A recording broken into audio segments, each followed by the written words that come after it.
அல்ஹம்துலில்லாஹி ரப்பில் ஆலமீன் வல் ஆகிபத்து லில் முத்தகீன் வஸ்ஸலாத்து வஸ்ஸலாமு அலா சய்யிதில் முர்ஸலீன் வ அலா ஆலிஹி வ ஸஹ்பிஹி அஜ்மஈன் அம்மா பஅத் ஃபக்கத் கால அல்லாஹு சுப்ஹானஹு வ தஆலா ஃபில் குர்ஆனில் அஸீம் வல் ஃபுர்கானில் மஜீத் யா அய்யுஹல்லதீன ஆமனூ குத்திப அலைக்குமுஸ் ஸியாமு கமா குத்திப அலல் லதீன மின் கப்லிக்கும் லஅல்லக்கும் தத்தகூன். وعن أبي هريرة رضي الله تعالى عنه قال قال رسول الله صلى الله عليه وسلم من صام رمضان إيمانا واحتسابا غفر له ما تقدم من ذنبه. எல்லா புகழும் ரப்புல் ஆலமீனுக்கே உண்டாகட்டுமாக.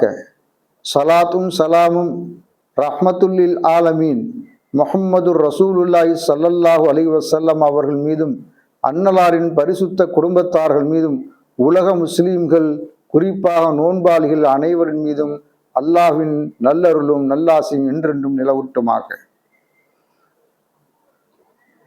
அல் பிர்ரு குர்ஆன் அகாடமியின் நட்பு வட்டாரங்களே, தங்களுக்கு அடியானின் மேன்மையான சலாத்தினை தெரிவித்துக் கொள்கின்றேன்.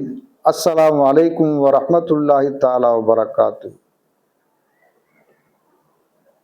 நபி பெருமானார் ஸல்லல்லாஹு அலைஹி வஸல்லம் அவர்கள் சொன்னார்கள், ரஜபுடைய மாதம் அல்லாஹுடைய மாதம், ஷஅபானுடைய மாதம் என்னுடைய மாதம், ரமலானுடைய மாதம் என்னுடைய உம்மத்துடைய மாதம் என்று சொன்னார்கள்.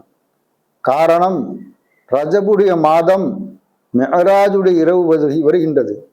அந்த மிஅராஜுடைய இரவில்தான் அடியானையும் அல்லாஹுவையும் இணைக்கக்கூடிய, தேவைகளை கேட்கக்கூடிய, அல்லாஹுடன் உரையாடக்கூடிய ஒரு நல்ல வாய்ப்பாக தொழுகையை அல்லாஹ் கடமையாக்கினான். அதனால் அந்த ரஜபுடைய மாதம் அல்லாஹுடைய மாதம் என்று சொன்னார்கள். அடியான் அல்லாஹுடன் முறையிடுவதற்கும் கோரிக்கைகளை வைப்பதற்கும் மன்றாடுவதற்கும் தொழுகை ஒரு மிகப்பெரிய ஒரு சாதனமாக வைத்திருக்கின்றான். மனிதன் செய்யக்கூடிய அமல்களிலே சிறந்த அமல், அன்றாட அமல்களில் தொழுகை மிக மேன்மையானது. ஹஜ்ரத் அலி ரலியல்லாஹு அன்ஹு அவர்கள் சொல்வார்கள், நான் அல்லாஹுடன் பேச ஆசைப்பட்டால் குர்ஆன் ஷரீஃப் ஓதுவேன். அல்லாஹ் என்னுடன் பேச நான் விரும்பினால், ஆசைப்பட்டால் தொழுக ஆரம்பித்து விடுவேன் என்று சொன்னார்கள். ஷஅபானுடைய மாதம் இருக்கின்றது. இது ஏன் முஹம்மது நபி ஸல்லல்லாஹு அலைஹி வஸல்லம் அவர்கள் தன்னுடைய மாதம் என்று ஏன் சொன்னார்கள்? அல்லாஹ் சுப்ஹானஹு தஆலா ஒரு செய்தியையும் ஒரு கட்டளையும் திருவசனத்திலே சுட்டி காட்டுகின்றான். அதாவது நபி ஸல்லல்லாஹு அலைஹி வஸல்லம் அவர்கள் மீது ஸலவாத்தும் சலாமும் சொல்ல வேண்டும் என்ற வசனம் இந்த ஷஅபானுடைய மாதத்தில் தான் இறங்கியுள்ளது. இன்னல்லாஹு மலாயிகத்தஹு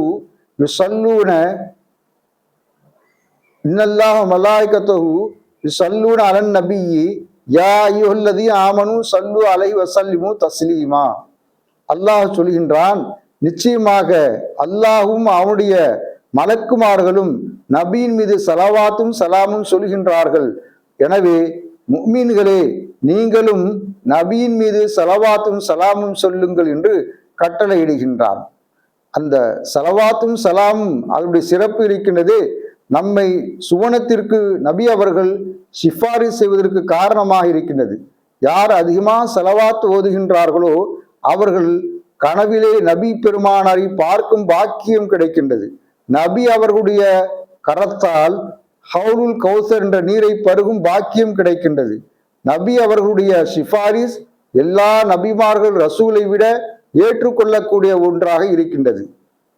அடுத்தபடியாக நபி ஸல்லல்லாஹு அலைஹி வஸல்லம் அவர்கள் இந்த ஷஅபானுடைய மாதத்தில் தான் அவர்களுடைய ஷஃபாத் ஏற்றுக்கொள்ளப்படும் என்று அல்லாஹ்வே கட்டளையிட்டான்.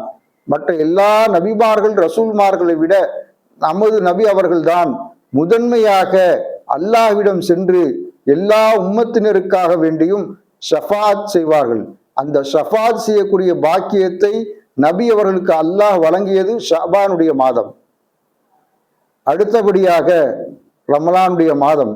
அதைத்தான் பெருமானார் ஸல்லல்லாஹு அலைஹி வஸல்லம் அவர்கள் உம்மத்துடைய மாதம் என்று சொன்னார்கள்.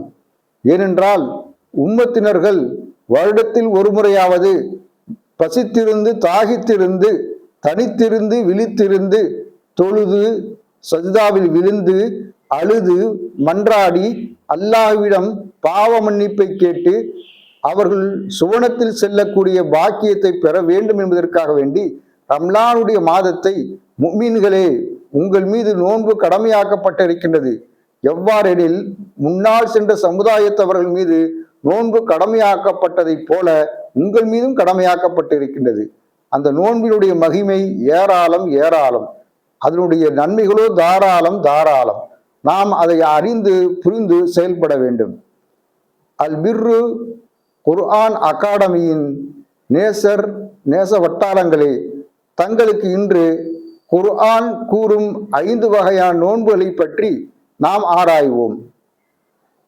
அல்லாஹ் சுப்ஹானஹு வ தஆலா முதலாக சூரத்துல் பக்ராவிலே யா அய்யுஹல்லதீன ஆமனு குத்திப அலைக்குமுஸ் ஸியாமு கமா குத்திப அலல்லதீன மின் கப்லிக்கும் லஅல்லக்கும் தத்தகூன், இந்த நோன்பு வைப்பதின் மூலமாக உங்களுக்கு இறையச்சம் ஏற்படும் என்று அல்லாஹ் சுப்ஹானஹு வ தஆலா இந்த ரமலானுடைய மாதத்தை நமக்கு இறையச்சத்தை உண்டாக்குவதற்காக வேண்டி கொடுத்திருக்கின்றான். இரண்டாவதாக எவரொருவர் வஅத்திமுல் ஹஜ்ஜ வல் உம்ரத லில்லாஹி, எவரொரு ஹஜ்ஜோ உம்ராவோ அல்லாஹ்வுக்காக செய்கின்றாரோ அவர் ஹஜ்ஜுக்காகவோ அல்லது உம்ராவிற்காகவோ இஹ்ராம் அணிந்த பின் அவர் ஹஜ் உம்ரா செய்வதற்கு தடை ஏற்பட்டு விட்டால் அல்லது தடுக்கப்பட்டு விட்டால் அவர் என்ன செய்ய வேண்டும் என்று சொன்னால், அவருடன் இருக்கக்கூடிய ஹதியுன், அதாவது குர்பானியுடைய பிராணிகளை ஹரம் ஷரீஃபிற்கு அனுப்பிவிட வேண்டும். அங்கு அந்த ஹதியுன், அதாவது அந்த ஆடு, மாடு, ஒட்டகம், இந்த பிராணிகளை அங்கு குர்பான் கொடுக்கின்ற வரையிலும் அவர் மொட்டையும் அடிக்கக்கூடாது, தலை முடிகளை கத்தரிக்கவும் கூடாது, எஹ்ராமை அவர் அவிழ்க்கவும் கூடாது.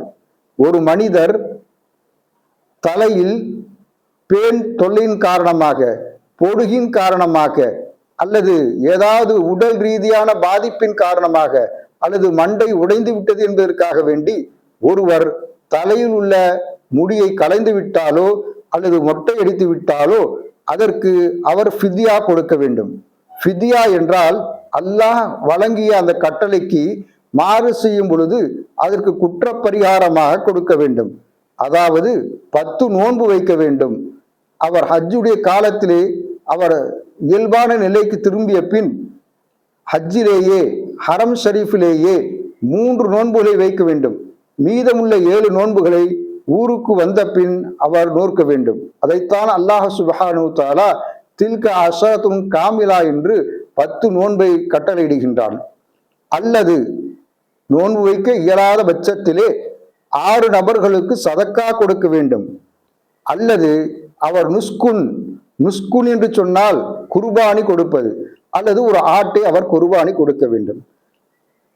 அப்ப அல்லாஹ்வுடைய கட்டளைக்கு மாறாக செயல்படும் போது அந்த மனிதன் மீண்டும் அல்லாஹ்வுக்கு மாற்றம் செய்யக்கூடாது, அல்லாஹ்வுடைய கட்டளைக்கு துரோகம் செய்யக்கூடாது, அது கவனமாக செயல்பட வேண்டும் என்பதற்காக வேண்டித்தான் இந்த குற்றப்பரிகாரத்தை அல்லாஹ்வை ஏற்படுத்தி உள்ளான். அதைத்தான் அல்லாஹ் சுப்ஹானஹு வ தஆலா குர்ஆன் ஷரீஃபிலே சுட்டி காட்டுகின்றான். ஃபமல்லம் யஜித் ஃபஸியாமு ஸலாஸி அய்யாமின் ஃபில் ஹஜ்ஜி வ இதா ரஜஅதும் தில்க அஷரத்துன் காமிலா என்று கூறுகின்றான். மூன்றாவது வகையான குற்றப்பரிகாரம் மல்லம் யஜித் ஃபஸியாமு ஷஹரைனி முத்ததாபிஐனி தௌபத்து மினல்லாஹி வ கானல்லாஹு அலீமன் ஹக்கீமா. இன்று நாளேடுகளிலே பார்க்கின்றோம், டிவிகளிலே பார்க்கின்றோம், செல்போன்களிலே பார்க்கின்றோம், கொலைகள் ஏராளம் ஏராளம். கொலை ஏன் செய்கின்றான் என்பதும் தெரியாது, எதற்காக செய்கின்றான் என்றும் தெரியாது. குர்ஆன் மட்டும்தான் ஒருவன் கொலை செய்து விட்டால் அவனை பழிக்கு பழி வாங்குவதை அனுமதித்திருக்கின்றது, ஹலாலாக்கி இருக்கின்றது. எந்த அளவிற்கு என்று சொன்னால், ஆண் கொலை செய்யப்பட்டால் பகரமாக ஆணைத்தான் கொலை செய்ய வேண்டும். அவன் சுதந்திரமானவனை கொலை செய்யப்பட்டிருந்தால் சுதந்திரமானவனைத்தான் கொலை செய்ய வேண்டும். ஒரு அடிமை கொலை செய்யப்பட்டிருந்தால் அவன் அடிமையைத்தான் கொலை செய்ய வேண்டும். ஒரு பெண்ணை கொலை செய்யப்பட்டிருந்தால் பகரமாக ஒரு பெண்ணைத்தான் கொலை செய்ய வேண்டும். அந்த அளவுக்கு இஸ்லாம் நீதத்தை கொலை செய்வதில் கூட நிரந்தரமாக நிலைப்பாடாக வைத்துள்ளது. கொலை செய்வதின் காரணமாக என்ன பலன் என்று சொன்னால், வலக்கும் ஃபில் கிஸாஸி ஹயாத்துன் யா உலில் அல்பாப் லஅல்லக்கும் தத்தகூன். அறிவுடையோர்களே, நீங்கள் பழிக்கு பழி வாங்குவதிலே உங்களுக்கு நல்ல வாழ்க்கை உண்டு என்று கூறுகின்றான். அதன் மூலமாக நீங்கள் இறை எச்சத்தை பெறுவீர்கள் என்று சொல்கின்றான். ஏன் தெரியுமா?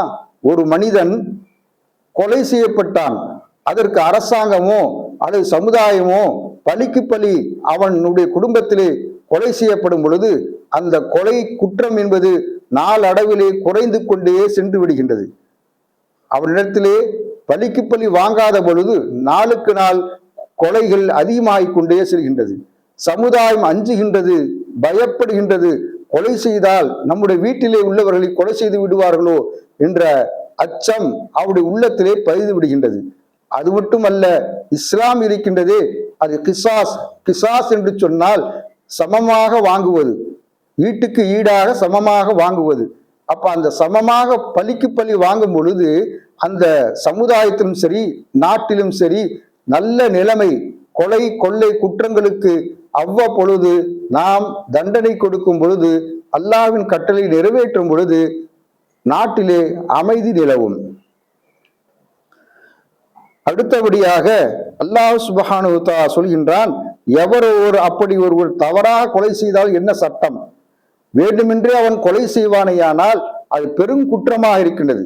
அது முஸ்லீமை கொலை செய்தாலும் சரி, முஸ்லீம் அல்லாதவனை கொலை செய்தாலும் சரி. நபி அவர்கள் சொன்னார்கள், அப்துல்லா இப்னு உமர் ரலியல்லாஹு அவர்கள் அறிவிக்கின்றார்கள், ஒரு முஃமினை கொலை செய்வது காபத்துல்லாவை இடிப்பதை விட அல்லாஹ்விடம் பெரும் குற்றமாக இருக்கின்றது. எனவே எவராயிலும் தவறாக ஒருவர் கொலை செய்து விட்டாலும் கூட அவருக்கு அல்லாஹ் சுப்ஹானஹு வ தஆலா கடுமையான தண்டனையை கொடுத்திருக்கின்றான். அதாவது முஸ்லிமான அடிமையை உரிமை விட வேண்டும். அது முடியாத பட்சத்துல 2 மாதங்கள் தொடர்படியாக நோன்பு வைக்க வேண்டும். இடையிலே ஒருவன் நோன்பை விட்டு விட்டாலோ மீண்டும் அவன் 2 மாதங்கள் தொடர்ந்து நோன்பு வைக்க வேண்டும். அது ஆணாக இருந்தாலும் சரி, பெண்ணாக இருந்தாலும் சரி. அதே நேரத்திலே பெண் கொலை செய்து விட்டால் தவறுதலா என்று சொன்னால், அப்பொழுது அவருடைய அந்த பிரசவத்தீட்டு, மாதாந்திர இரத்தப்போக்கு, உடல்நிலை பாதிக்கப்பட்டு மோசமாக இருந்தால் அவள் இடையிலே விடப்பட்ட நோன்பை விட்டுவிட்டு மீண்டும் அந்த நோன்புகளை அவள் தொடர்ந்து பயணிப்பாள். அப்போ ஒரு மனிதன் நோன்பு எதற்காக என்று சொன்னால் அதையும் அல்லாஹ் குர்ஆன் ஷரீஃபிலே சுட்டி காட்டுகின்றான். ஃபமல்லம் யஜித் ஃபஸியாமு ஷஹரைனி முத்ததாபிஐனி தௌபத்தன் மினல்லாஹி வ கானல்லாஹு அலீமன் ஹகீமா. அதாவது அவன் இக்கால சூழ்நிலையிலே அடிமை என்ற அந்த கலாச்சாரமே இல்லை. ஆகினால் அடிமையை வாங்கி அவர்களை சுதந்திரமாக உரிமை விடுவது முடியாத காரியம். அதனால்தான் 2வது தண்டனையான 2 மாதம் அவன் தொடர்படியாக நோன்பு வைக்க வேண்டும். எதற்காக வேண்டி? தௌபத்தம் மினல்லாஹி, 2 மாதம் நோன்பு வைத்து தொழுது அல்லாஹ்விடம் மன்றாடி 2 மாதமும் அல்லாஹ்விடத்திலே பாவமன்னிப்பு தேட வேண்டும், தௌபா செய்ய வேண்டும். தவறுதலாக ஏற்பட்ட கொலைக்கே அவன் 2 மாதம் என்று சொன்னால் அவன் வேண்டுமென்றே திட்டமிட்டு அவன் கொலை செய்வானேயானால் அவன் நரகவாசி என்று நபி அவர்கள் சொல்லியிருக்கின்றார்கள். எனவே அன்பானவர்களே, நாம் மிக கவனமாக நம்முடைய பிள்ளைகளை வளர்ப்பதிலே இருக்க வேண்டும். பலவிதமான சூழ்நிலைகளை நாம் கண்டு கொண்டிருக்கின்றோம். இன்று போதையின் காரணமாக சமுதாயம் வழிகட்டு சீரழிந்து மனைவி விதவையாக, குழந்தைகள் அனாதையாக, கேவலமாக அந்த சமுதாயமே அவனை காரி துப்பக்கூடிய ஒரு சூழ்நிலை இருக்கின்றது. சமீபத்தில் கூட 2 வாலிபர்கள் ஜும்மா தொழுது விட்டு அவர்கள் தங்களுடைய வீட்டுக்கு திரும்பும் சமயத்திலே ஒருவன் சொல்கின்றான், உன்னுடைய தகப்பனார் உன்னுடைய கேவலமான செயலை கண்டு ரொம்ப வருத்தப்படுகின்றார், மனவேதனை அடைகின்றார் என்று சொன்னான். அறிவுரை கூறினான். நீ எப்படி எனக்கு அறிவுரை சொல்லலாம் என்று வீட்டிற்கு சென்று சட்டையை மாற்றிவிட்டு வருகின்றேன் என்று சொல்லி கத்தியை எடுத்து வந்து தன் உயிர் தோழனை ஜும்மா தொழுது வீட்டுக்கு போய் கொண்டிருந்தவனை கொலை செய்த சம்பவம் பரபரப்பாக இருந்தது. தலைக்கு போதை ஏறிவிட்டால் அவன் தாயா, தகப்பனா, நண்பனா, தங்கையா, அண்ணனா, தம்பியா, அவர் யாராக இருந்தாலும் அவன் பார்ப்பது கிடையாது. ஆகையினால்தான் இஸ்லாம் சொல்கிறது, கொலை செய்வது பெருங்குற்றம். வேண்டுமென்றே அவன் கொலை செய்தால் நரகவாசி, தவறுதலாக அவன் கொலை செய்து விட்டால் 2 மாதம் அவன் நோன்பு வைத்து அல்லாஹ்விடம் பாவமன்னிப்பு தேடுவதற்காக வேண்டித்தான் நோன்பு வைக்க வேண்டும் என்று இஸ்லாம் சொல்கின்றது. 3ஆவதாக ஒரு குற்றப்பரிகாரம் நோன்பு இருக்கின்றது. அது என்னவென்று சொன்னால் 4வது குற்றப்பரிகாரம். 4வது குற்றப்பரிகாரமாக ஒரு நோன்பு இருக்கின்றது. ஒரு மனிதன் சத்தியம் செய்கின்றான், விளையாட்டுக்காக, வேடிக்கைக்காக பொய் சத்தியம் செய்தால் அல்லாஹ் அதை கண்டுகொள்வதே கிடையாது. லா யுஆஹிதுகுமுல்லாஹு பில்லஹவி ஃபி ஐமானிக்கும் வலாக்கின் யுஆஹிதுகும் பிமா அக்கத்துமுல் ஐமான். அல்லாஹ் சொல்கின்றான், நீங்கள் வீணானவற்றில் பொய்யாக, விளையாட்டாக சத்தியம் செய்தால் அல்லாஹ் அதை கண்டுகொள்வதில்லை. அதாவது ஒரு மனிதன் உறுதியோடு சத்தியமிட்டு அவன் சத்தியம் செய்கின்றான் ஒரு காரியத்திற்கு, எப்பொழுது அவன் சத்தியத்தை முறித்து விடுகின்றானோ அதற்கு அல்லாஹ் சுப்ஹானஹு வ தஆலா கஃபாரா வைத்திருக்கின்றான். கஃபாரா என்றால் குற்றப்பரிகாரம். அப்ப என்ன குற்றப்பரிகாரம் அவன் கொடுக்க வேண்டும் என்று சொன்னால், 10 நபர்களுக்கு சாப்பாடு கொடுக்க வேண்டும், 10 நபர்களுக்கு ஆடைகள் கொடுக்க வேண்டும், அல்லது ஒரு அடிமையை உரிமை விட வேண்டும், அல்லது அவன் என்ன செய்ய வேண்டும், நோன்பு வைக்க வேண்டும். எத்தனை நாட்களுக்கு நோன்பு வைக்க வேண்டும்? 3 நாட்களுக்கு நோன்பு வைக்க வேண்டும். ஃபமல்லம் யஜித் ஃபஸியாமு ஸலாஸத்து அய்யாம், 3 நாட்களுக்கு நோன்பு வைக்க வேண்டும் என்று அல்லாஹ் சுப்ஹானஹு வ தஆலா கட்டளையிடுகின்றான்.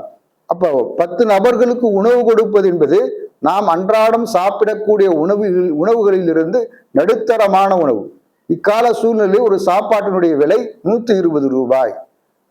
அரிசியோ கோதுமையோ கொடுப்பதாக இருந்தால் 1.5 கிலோ கோதுமையோ அல்லது அரிசியோ ஏழைகளுக்கு கொடுக்க வேண்டும். அதே போன்று நாம் அணியக்கூடிய ஆடையை என்ன செய்ய வேண்டும், 10 நபர்களுக்கு அவர்களுக்கு கொடுக்க வேண்டும். எதற்காக வேண்டி கொடுக்க வேண்டும்? அவர்கள் சத்தியத்தை முறித்தது பெரும் பாவமாக இருக்கின்றது, அதை மன்னிக்கப்படுவதற்காக வேண்டி அவர்கள் 10 நபருக்கு சாப்பாடு கொடுக்க வேண்டும், அல்லது 10 நபர்களுக்கு ஆடைகள் கொடுக்க வேண்டும், அல்லது அடிமைகளை உரிமை விட வேண்டும், அல்லது 3 நாட்கள் நோன்பு வைக்க வேண்டும். எங்கு சென்றாலும் அல்லாஹ் சுப்ஹானஹு வ தஆலா மனிதன் நோன்பு வைத்து தொழுது அவன் தௌபா செய்யும் பொழுதுதான் அவன் மனப்பூர்வமாக மன உறுத்தலோடு அவன் தௌபா கேட்கின்றான், சஞ்சலப்படுகின்றான், மனவேதனை அடைஞ்சி தான் செய்த குற்ற உணர்வை அவன் குறுகுறுக்க அவன் கண்காணித்து அல்லாஹ்வுக்கு நல்ல அடியானாக மாறுவதற்காக வேண்டித்தான் எதற்கெடுத்தாலும் அல்லாஹ் என்ன செய்கின்றான், நோன்பு வையுங்கள், நோன்பு வையுங்கள் என்று திருமறை சுட்டிக்காட்டிக் கொண்டே இருக்கின்றான். அடுத்தபடியாக அல்லாஹ் சுப்ஹானஹு வ தஆலா ஐயாமே ஜாஹிலியத்துல இது 5வது வகையான குற்றப்பரிகாரம். அதாவது அல்லாஹ் சுப்ஹானஹு வ தஆலா குர்ஆன் ஷரீஃபிலே சுட்டிக்காட்டுகின்றான், வல்லதீன யுஸாஹிரூன மின் நிஸாஇஹிம் ஃபமல்லம் யஜித் ஃபஸியாமு ஷஹரைனி முத்ததாபிஐனி மின் கப்லி அன் யதமாஸ்ஸா. இது எவ்வளவு பெரிய குற்றம் என்பதை நாம் சற்று கவனமாக கேட்க வேண்டும். இக்கால சூழ்நிலையிலே ஐயாமுல் ஜாஹிலியத்திலே எந்த நடைமுறை இருந்ததோ அந்த நடைமுறை இன்று சில குடும்பங்களிலே நடந்து கொண்டிருக்கின்றது. இதற்காக வேண்டித்தான் அல்லாஹ் சுப்ஹானஹு வ தஆலா 1500 ஆண்டுகளுக்கு முன்பே குர்ஆன் ஷரீஃபின் மூலமாக ஒரு அழகான சட்டத்தை தொகுத்துள்ளான். அதாவது லிஹார் செய்வது. லிஹார் என்று சொன்னால் தன்னுடைய மனைவியை தன் தாயோடு ஒப்பிட்டு கூறுவது. மனைவியினுடைய கழுத்து தாயினுடைய கழுத்தை போன்றிருக்கின்றது, மனைவியினுடைய முதுகு தாயினுடைய முதுகை போன்று இருக்கின்றது. இது ஐயாமல் ஜாகிலியத்திலே இருந்தது. அப்ப தன்னுடைய மனைவியை தன்னுடைய தாய்க்கு ஒப்பிட்டு சொல்லிவிட்டு அந்த தன்னுடைய மனைவியிடத்திலே அவன் இல்லறம் கூடும் பொழுது அவன் என்ன சிந்தனையில இருப்பான், தாயினுடைய சிந்தனையில இருப்பான். அது எவ்வளவு பெரிய குற்றம், தாய் விபச்சாரம் செய்வதற்கு சமமாகி விடுகின்றது. அப்ப தாயினுடைய அழகை தன்னுடைய மனைவியோடு ஒப்பிடுவது, தன்னுடைய மனைவியுடைய அழகை தன் தாயோடு ஒப்பிடுவது, இது அல்லாஹ் சுப்ஹானஹு வ தஆலா மிக பெரும் குற்றமாக தடை செய்துள்ளான். எந்த அளவிற்கு என்று சொன்னால் அல்லாஹ் சுப்ஹானஹு வ தஆலா குர்ஆன் ஷரீஃபிலே சுட்டிக்காட்டுகின்றான், வல்லம் எஜித் ஃபசியாமு ஷஹரைனி முத்ததாபிஐனி மின் கபி அன் யதமாஸா. அவர்கள் தொடர்படியாக 2 மாதங்கள் நோன்பு வைக்க வேண்டும். நோன்பு வைப்பதற்கு முன்னால் கணவன் மனைவி இருவரும் இல்லற வாழ்க்கையை துவங்க கூடாது என்று சொல்கின்றான். அந்த இல்லறம் வாழ்க்கை துவங்குவது ஹராமாக இருக்கின்றது. அதனால்தான் அந்த காரியங்கள் செய்யும் பொழுது அல்லாஹ் சொல்கின்றான், நீங்கள் தாயோடு மனைவியை, மனைவியோடு தாயை ஒப்பிட்டு கூறும் பொழுது உங்களுக்கு என்ன ஆகின்றது சொன்னால் உங்களுக்கு பெரும் பாவம் உண்டாகின்றது. நீங்கள் 2 மாதங்கள் நோன்பு வைக்காமல் உங்களுடைய மனைவியை நீங்கள் தொடக்கூடாது என்று கூறுகின்றான். அதற்கு அல்லாஹ் சுப்ஹானஹு வ தஆலா தண்டனையாக முதலாக ஒரு அடிமையை உரிமை விட வேண்டும், அல்லது 2 மாதம் தொடர்ந்து நோன்பு வைக்க வேண்டும். ஒரு நாள் இடைவெளி விட்டாலும் மீண்டும் அந்த கணவர் என்ன செய்ய வேண்டும்? 60 நாட்கள் நோன்பு வைக்க வேண்டும். அப்ப 30 நாட்கள் நோன்பு வைப்பதிலேயே நம்மவர்களுக்கு பெரும் பாரமாக, எப்பொழுது 25 நோன்பு வந்து விட்டதோ, 27 நோன்பு வந்து விட்டதோ, 29 பெருநாள் முடிஞ்சா நல்லா இருக்குமே, 30 வந்துருமோ அப்படின்னு ஒரு அச்சம் பயம் இருந்து கொண்டு இருக்கிறது. ஆனால் அந்த அச்சம் பயம் என்பது இருந்து கொண்டிருந்தாலும் மனிதன் பெருநாள் என்று அவன் சந்தோஷமாக அவன் 29 30 அவன் நோன்பை நோற்று அல்லாஹ்வுடைய கடமையை நிறைவேற்றுகின்றான். அப்ப 30 நோன்பு வைக்கும் பொழுதே அவனுக்கு பெரும் பாரமாக சுமையாக இருக்கின்றது என்று சொன்னால் 60 நாள் தொடர்படியாக நோன்பு வைப்பது என்பது எவ்வளவு பெரிய ஒரு அல்லாஹ் கொடுத்த குற்றப்பரிகாரமாக இருக்கின்றது. அப்ப 60 நாட்கள் நோன்பு வைப்பதன் மூலமாக அவன் தௌபா செய்து தான் செய்த செயல், தான் ஒப்பிட்டு காட்டியது மிக தவறு என்பதை உணர வேண்டும் என்பதற்காக வேண்டித்தான் அல்லாஹ் சுப்ஹானஹு வ தஆலா 2 மாதங்கள் தொடர்படியாக நோன்பு வைக்க வேண்டும் என்று குர்ஆன் ஷரீஃபிலே சுட்டி காட்டுகின்றான். அல்லது அதாவது 2 மாதங்கள் நோன்பு வைக்க முடியாத பட்சத்தில் 60 மிஸ்கீன்களுக்கு சாப்பாடு கொடுக்க வேண்டும். ஒரே நாளையிலும் 60 மிஸ்கீன்களுக்கு சாப்பாடு கொடுக்கலாம், அல்லது 60 நாட்களுக்கும் கொடுக்கலாம். எப்படி கொடுக்க வேண்டும்? நீங்கள் எப்படி உங்களுடைய குடும்பத்தினர்களுக்கு சாப்பிடுவதற்காக வேண்டி உணவுகள் கொடுப்பீர்களோ அப்படிப்பட்ட நடுத்தரமான உணவுகளை மிஸ்கீன்களுக்கு கொடுக்க வேண்டும். ஆக அல்லாஹ்வுடைய நோன்பினுடைய நோக்கம், ரம்லானுடைய நோன்பு உட்பட 5 வகையான நோன்பிலும் அல்லாஹ் எதை விரும்புகின்றான் என்று சொன்னால், மனிதன் தன்னுடைய பாவ மன்னிப்பை கேட்க வேண்டும், தான் செய்த குற்றங்களை அவன் உணர வேண்டும், தான் செய்த குற்றங்களிலிருந்து அவன் மீள வேண்டும். அதற்காக சிறந்த ஒரு அம்சமாக, சிறந்த ஒரு இபாதத்தாக அல்லாஹ் சுப்ஹானஹு வ தஆலா நோன்பை தேர்வு செய்துள்ளான். இந்த 5 வகையான நோன்பையும் நாம் மனதில் பதிவு செய்து நாம் குற்றப்பரிகாரத்திற்கு ஆளாகாமல் அல்லாஹ்வின் நல்ல அடியார்களாக வாழ்வதற்கு அல்லாஹ் நம் அனைவர்களுக்கும் அருள் புரிவானாக. வாஹு தஅவானா அல்ஹம்துலில்லாஹி ரப்பில் ஆலமீன். அஸ்ஸலாமு அலைக்கும் வரஹ்மத்துல்லாஹி தஆலா வபரகாத்துஹு.